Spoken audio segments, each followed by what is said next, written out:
بسم اللہ الرحمن الرحیم۔ آج کی کہانی کا عنوان ہے دیے سے دیا۔ عدنان سر فاروق کے گھر کے قریب پہنچا تو اس کے دل کی دھڑکن اور بھی زیادہ تیز ہو گئی۔ اس کے ہمراہ عادل بھی قدرے گھبرایا ہوا تھا۔ اس نے عدنان کو مخاطب کر کے کہا، دیکھنا یار، بے عزتی نہ کروا دینا۔ نہیں یار، سر فاروق کا رعب اور دبدبہ تو ہے، مگر وہ بڑے ہی نرم اور شفیق ٹیچر ہیں۔ اچھا، اگر یہ بات ہے تو پھر تم مجھ سے بھی زیادہ کیوں گھبرائے ہوئے ہو؟ بس کیا کروں استاد، اچھا بھی ہو تو استاد ہی ہوتا ہے، اور اس کے سامنے جا کر دل کی دھڑکن تیز ہو جاتی ہے۔ سر فاروق دراصل اکنامکس کے پروفیسر تھے۔ عدنان کے گریجویشن کے مضمون میں اکنامکس کا مضمون بھی شامل تھا، لہٰذا وہ ان سے پڑھتا تھا، جبکہ عادل کے مضامین میں اکنامکس کی بجائے فزکس شامل تھا۔ باقی تمام مضامین میں دونوں دوست اکٹھے ہی ہوتے تھے۔ یہ سیکنڈ ایئر کی بات ہے، جب عدنان کو انتہائی پریشان حال دیکھ کر سر فاروق نے بڑی شفقت سے پوچھا، بیٹا خیریت تو ہے؟ آج کل بہت پریشان دکھائی دیتے ہو اور پڑھائی پر بھی توجہ نہیں دے پا رہے۔ سر فاروق کی فکر مندی اور نرم رویے نے عدنان کو مجبور کر دیا کہ اس نے اپنا دل ان کے سامنے انڈیل دیا۔ دراصل اس کے والد ایک فیکٹری میں ملازم تھے اور بڑی مشکل سے اپنے بیٹے کو پڑھا رہے تھے۔ عدنان بڑا ہی ذہین طالب علم تھا اور باپ کی یہی خواہش تھی کہ وہ پڑھ لکھ کر افسر بنے اور اپنے خاندان کا سہارا بنے، مگر افسوس کہ ایک روز والد کا ہاتھ مشین میں آ گیا اور وہ کام کرنے کے قابل نہ رہے۔ ملازمت بھی جاتی رہی، جو تھوڑی بہت پینشن ملنے لگی اس سے بمشکل گھر کی دال روٹی ہی چلتی تھی۔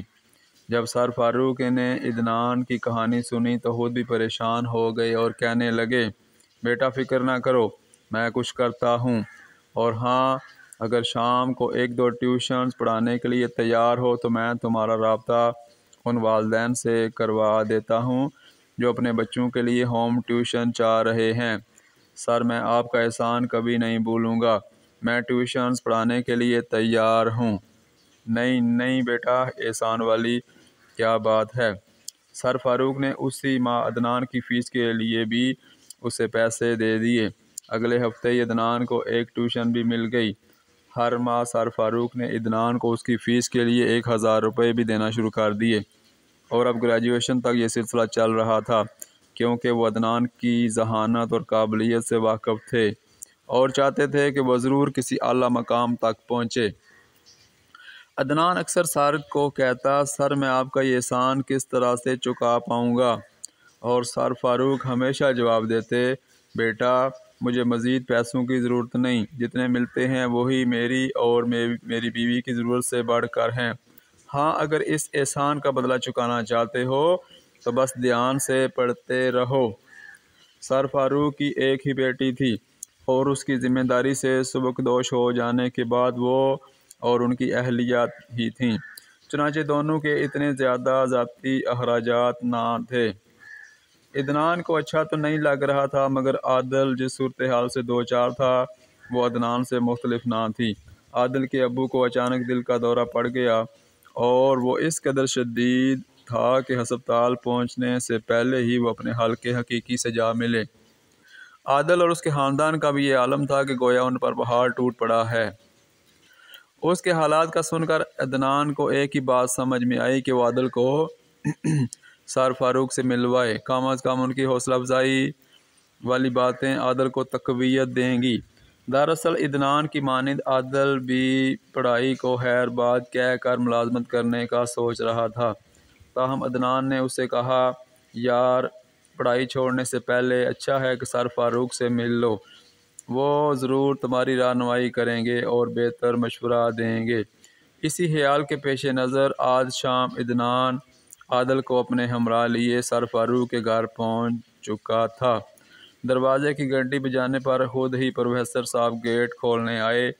انہوں نے بڑی گرم جوشی سے دونوں طالب علموں کا استقبال کیا عدنان نے جھجکتے ہوئے آنے کا مقصد بیان کیا اور فکر مندی کے ساتھ یہ بھی بتایا کہ عادل بھی پڑھائی چھوڑنے کا سوچ رہا ہے کیونکہ اپنے خاندان کا بوجھ اس کے والد کے بعد اسی کے کندھوں پر پڑ چکا ہے۔ سر فاروق نے دھیان سے عادل کی کہانی سنی اور اس کی تسلی حوصلہ افزائی کے لیے کچھ نہ کچھ کہتے رہے۔ وہ تعلیم کی اہمیت کو سمجھتے تھے، آخر درس و تدریس کا وسیع تجربہ رکھتے تھے اور اب 3-4 سالوں میں ریٹائر ہونے والے تھے۔ اگلے روز ہی انہوں نے عادل کو کالج میں اپنے پاس بلایا اور فیس کے بقایا جات اسے تھماتے ہوئے کہا، لو بیٹا اپنی فیس جمع کروا لو۔ سر میں آپ کا کن الفاظ میں شکریہ ادا کروں، میں آپ کا یہ احسان کبھی بھی بھلا نہیں سکوں گا۔ سر فاروق نے جواب دیا، شاباش بیٹا، میں بھی نہیں چاہتا کہ تم اس وقت کو کبھی بھولو۔ سر آپ نے میری زندگی کے تاریک ترین لمحوں کو اپنی عملی محبت اور شفقت سے روشن کر دیا، بھلا میں یہ وقت کیسے بھول سکتا ہوں۔ سر فاروق نے مسکراتے ہوئے جواب دیا، بس میرے پاس بہت سے دیے ہیں، میں نے ان کو روشنی دی اور اب ان ہی کی روشنی لے کر میں اور بجھے ہوئے دیے روشن کرنے کے قابل ہوں۔ سر آپ تو روشنی کا مینار ہیں جو بھٹکےوں کو راستہ دکھاتا اور مشکل حالات اور زندگی کے طوفانوں میں چٹانوں سے ٹکرا کر تباہ و برباد ہو جانے سے بچاتا ہے۔ خدا تعالیٰ آپ کو اسی طرح کثرت سے بہتوں کی ترقی، رہنمائی اور معاونت کے لیے استعمال کرتا رہے۔ سر فاروق نے جواب دیا، بیٹا اس کی پاک ذات تو ہم میں سے ہر ایک کو دوسروں کی مدد کے لیے استعمال کرنا چاہتی ہے، بس استعمال وہی ہوتا ہے جو خود اپنے آپ کو اس پر پروردگار کے ہاتھ میں دے دیتا ہے۔ یاد رکھو خدا تعالیٰ ہمارے ساتھ زبردستی نہیں کرتا، وہ تو ہمیں انتخاب کا موقع دیتا ہے کہ ہم اچھائی کا خود چناؤ کریں اور برائی کے بجائے دوسروں کے ساتھ بھلائی کرتے رہیں۔ سر فاروق کی باتوں نے عادل کی مایوسی اور نا امیدی سے بھری زندگی کو ایک نئی جلا بخشی تھی اور اس کو ایک نئی تحریک اور جوش و جذبے سے بھر دیا تھا۔ عدنان کی مانند عادل کی بھی مالی معاونت سر فاروق نے ہر ماہ جاری رکھی جب تک کہ ان دونوں نے گریجویشن نہیں کر لی۔ عادل نے BSc میں اپنے کالج میں ٹاپ کیا، چنانچہ ماسٹرز کے لیے اس کو کالج کی جانب سے وظیفہ مل گیا۔ سر فاروق کی تو خوشی کی انتہا نہ رہی، وہ ان دو کی نہیں بلکہ پوشیدہ طور پر سینکڑوں طالب علموں کی مدد کرتے تھے۔ ان کے جن عزیزوں اور رشتہ داروں کو اس بات کا پتہ چلتا، وہ حیران ہوتے کہ محدود تنخواہ میں آخر وہ ایسے کس طرح کر لیتے ہیں۔ ان کے مثبت کردار کے باعث آج عادل ایک نئے مرحلے میں داخل ہو چکا تھا، جبکہ عدنان کو بڑی محنت سے ٹیوشنز پڑھا کر MSc میں داخلہ لے لیا اور تعلیم کو جاری رکھا۔ اسی سطح پر بھی سر فاروق دونوں نوجوانوں کو باقاعدگی سے مل کر ان کے لیے تقویت اور حوصلہ افزائی کا باعث بنتے رہے۔ جب دونوں کے ہاتھ میں ماسٹرز کی ڈگریاں تھیں، اسی سال سر فاروق کالج سے ریٹائر ہو چکے تھے اور اب تک بہتوں کی زندگیاں روشن کر چکے تھے۔ آج عدنان اور عادل اعلیٰ ملازمتیں حاصل کرنے میں کامیاب ہو چکے تھے۔ وہ سر فاروق کے ساتھ باقاعدگی سے رابطے میں رہتے تھے اور اکثر کہتے، سر اب جب ہم پیچھے مڑ کر دیکھتے ہیں تو ہمارا دل شکر گزاری سے بھر جاتا ہے۔ جب سوچتے ہیں کہ یہ احسان کیسے اتاریں تو ہمیں آپ ہی یہ کہہ کر لاجواب کر دیتے ہیں کہ خدا کا دیا سب کچھ ہے میرے پاس، بلکہ میری ضرورت سے بڑھ کر ہے۔ آخر ہم کریں تو کیا کریں، ہم اپنے دل میں ایک بوجھ سا محسوس کرتے ہیں۔ سر فاروق نے ایک روز دونوں کو اپنے گھر بلایا، ڈرائنگ روم میں بیٹھے۔ وہ دونوں تجسس سے سر فاروق کے منتظر تھے جو دوسرے کمرے سے کچھ لینے گئے تھے۔ عادل نے حیرانی سے عدنان کی جانب دیکھا اور پھر ڈرائنگ روم میں ادھر ادھر نگاہ دوڑاتے ہوئے بولا، یار میرے خیال میں تم بھی وہی سوچ رہے ہو جو میں سوچ رہا ہوں۔ عدنان کہنے لگا، تمہارے خیال میں کیا سوچ رہا ہوں؟ عادل مسکراتے ہوئے بولا، ظاہری بات ہے اسی دن کے بارے میں جب پہلی بار ہم دونوں اس ڈرائنگ روم میں بیٹھے تھے، وہ تاریک اور نا امیدی سے بھرے دن جب میں محسوس ہو رہا تھا کہ زندگی بس ختم ہو گئی ہے۔ عدنان ہنس پڑا اور بولا، تمہارا جواب بالکل درست ہے۔ اسی لمحے پروفیسر صاحب ڈرائنگ روم میں ایک فائل تھامے ہوئے داخل ہوئے۔ دونوں کا تجسس اب بھی قائم تھا کہ آخر اتنے احسانات کے بعد سر فاروق کیا کرنے والے ہیں۔